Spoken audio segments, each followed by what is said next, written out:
टी-सी-एसने German car manufacturer Porsche यांचे MHP AI unit हे 3800 करोड रुपयाला ॲक्वायर केलेले आहे. तर या ॲक्विजिशनबद्दल आपण आज समजून घेऊया.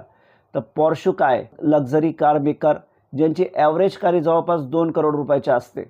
आणि MHP काय, तर कारला डिजिटलाइज करणारं त्यांचं जे AI युनिट आहे ते झालं MHP. कार डिजिटलायझेशन म्हणजे फॉर एक्झाम्पल एखादी कार ऑटोमॅटिकली पार्क होताना आपण पाहिली असेल. काळामध्ये तर व्हील्ससुद्धा कॉम्प्युटराइज असतात. म्हणजे रस्त्यामध्ये जर का खड्डा आला तर ते ऑटोमॅटिकली शोधतात की यार इथं गड्डा आहे, आपण कार पलटून घेऊया. तर ते झालं, किंवा नेव्हिगेशन सिस्टीम झाली, बॅटरीसुद्धा झालेलं आहे आजकाल. तर हे सगळं करणारं जे कोणी युनिट आहे ते म्हणजे MHP युनिट, आणि ते आज TCSने ॲक्वायर केलेलं आहे. आता आपण जाणून घेऊया TCSला या ॲक्विजिशनचे बेनिफिट्स काय आहेत ते. तर पहिला पॉईंट की आजच्या काळाचं भविष्य जे आहे ते म्हणजे काय, तर AI प्लस कार. म्हणजे कोणीही व्यक्ती जर का कार घेतला तर सर्वात पहिले तो एक शब्द तुम्हाला जरूर सांगेल, तो म्हणजे काय, ऑटोमॅटिक कार आहे माझी.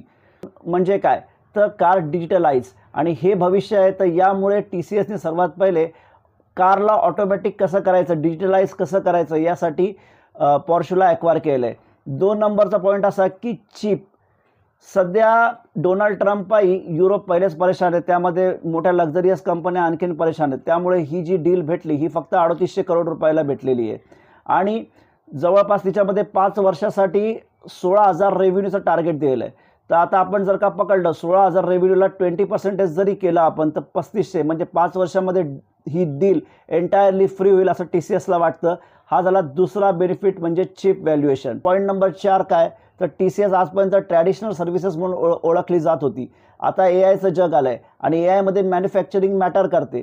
तर इथं काय, तर TCSची ही एक कार मॅन्युफॅक्चरिंगमध्ये AIद्वारा एंट्री आहे. तर आपण बघूया TCSच्या शेअरवर याचा परिणाम काय होईल. सध्या TCS कंपनी ही इन्व्हेस्टमेंट करते आणि जेव्हा कधी अर्निंग यायला लागते तेव्हा शेअरमध्ये वाढ होते. तर शॉर्ट टर्ममध्ये काय होईल कोणाला माहीत नाही, पण लॉंग टर्ममध्ये ऑब्वियसली TCSला ग्रोथ तर आहेच. टाटा मोटर ही जेव्हा 100 रुपयावरती आलेली होती त्यावेळेस ती फक्त इन्व्हेस्टमेंट करत होती.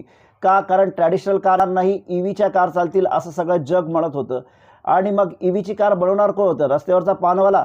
तर रस्त्यावरचा पानवाला तर EVची कार बनवू शकत नव्हता, मग बनवणार कोण, तर टाटा मोटर्स बनवणार होतं. त्यामुळे 100चा शेअर हा 1200 झाला. तर तीच गोष्ट TCS, सध्या ट्रॅडिशनल सर्व्हिसेसचा प्रॉब्लेम आहे सगळेजण म्हणतात. तर AI बेस IT करणार कोण, रस्त्यावरचा पानवाला नाही. ते करणार कोण, तर ज्या ऑलरेडी एक्झिस्टिंग IT कंपनीज आहेत त्याच करतील. आणि त्यामुळे बायबॅक आणि डिव्हिडंड डिक्लेअर करण्यापेक्षा ग्रोथवर इन्व्हेस्ट करते. तर TCSचा शेअर हा इथून 5 गुणा व्हायला हरकत नाही.